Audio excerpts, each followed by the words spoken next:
ગરમીની સિઝન આવી ગઈ છે તો ગરમીમાં છાશ પીવા માટે અથવા તો મઠ્ઠો ખાવા માટે અથવા તો લસ્સી પીવા માટે દહીંની જરૂર પડે છે। તો આજે આપણે ઘરે જ ઘાટું દહીં બનાવીને તૈયાર કરીશું।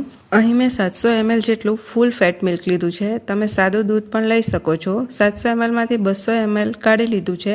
200 ml વાળા દૂધમાં આપણે 3 ચમચી જેટલો મિલ્ક પાવડર ઉમેરીને સારી રીતે મિક્સ કરી લેવાનું છે।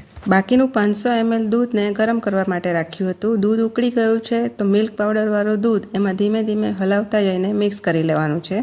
હવે દૂધને 5 થી 7 મિનિટ સારી રીતે ઉકાળીને ગેસ બંધ કરી દેવાનો છે। હવે દૂધને એકદમ ઠંડુ કરી લેવાનું। હવે અહીં મેળવણ માટે મેં અડધી વાડકી જેટલું મોડું દહીં લીધું છે। હવે દૂધ હુંફાળું રહે ત્યાં સુધી એને ઠંડુ કરી લેવાનું છે। દૂધને જે વાસણમાં મેળવવાના હો તેમાં લઈ લેવાનું છે અને આપણે જે ફેંટેલું દહીં છે એને ધીમે ધીમે મિક્સ કરી લેવાનું છે। મેળવણ સારી રીતે મિક્સ થઈ જાય એટલે ડબ્બાને ઢાંકીને ગરમ જગ્યાએ રાખી દેવાનું છે। 5 થી 6 કલાક ઢાંકીને રાખ્યા પછી દહીં જામીને તૈયાર થઈ ગયું છે। ઉપયોગમાં લેતા પહેલાં દહીંને 1 કલાક માટે ફ્રીજમાં રાખી દેવું। દહીં એટલું ઘટ જામીને તૈયાર થયું છે કે તમે એના ચોસલા પણ પાડી શકો છો। ગરમીની સિઝન આવી ગઈ છે તો ગરમીમાં છાશ પીવા માટે અથવા તો મઠ્ઠો ખાવા માટે અથવા તો લસ્સી પીવા માટે દહીંની જરૂર પડે છે। તો આજે આપણે ઘરે જ ઘાટું દહીં બનાવીને તૈયાર કરીશું।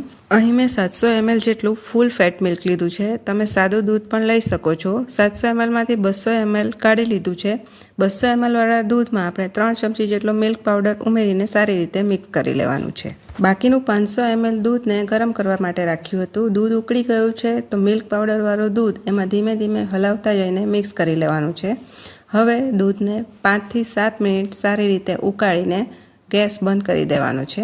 હવે દૂધને એકદમ ઠંડુ કરી લેવાનું। હવે અહીં મેળવણ માટે મેં અડધી વાડકી જેટલું મોડું દહીં લીધું છે। હવે દૂધ હુંફાળું રહે ત્યાં સુધી એને ઠંડુ કરી લેવાનું છે। દૂધને જે વાસણમાં મેળવવાના હો તેમાં લઈ લેવાનું છે અને આપણે જે ફેંટેલું દહીં છે એને ધીમે ધીમે મિક્સ કરી લેવાનું છે। મેળવણ સારી રીતે મિક્સ થઈ જાય એટલે ડબ્બાને ઢાંકીને ગરમ જગ્યાએ રાખી દેવાનું છે।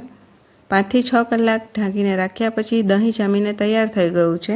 ઉપયોગમાં લેતા પહેલાં દહીંને 1 કલાક માટે ફ્રીજમાં રાખી દેવું। દહીં એટલું ઘટ જામીને તૈયાર થયું છે કે તમે એના ચોસલા પણ પાડી શકો છો।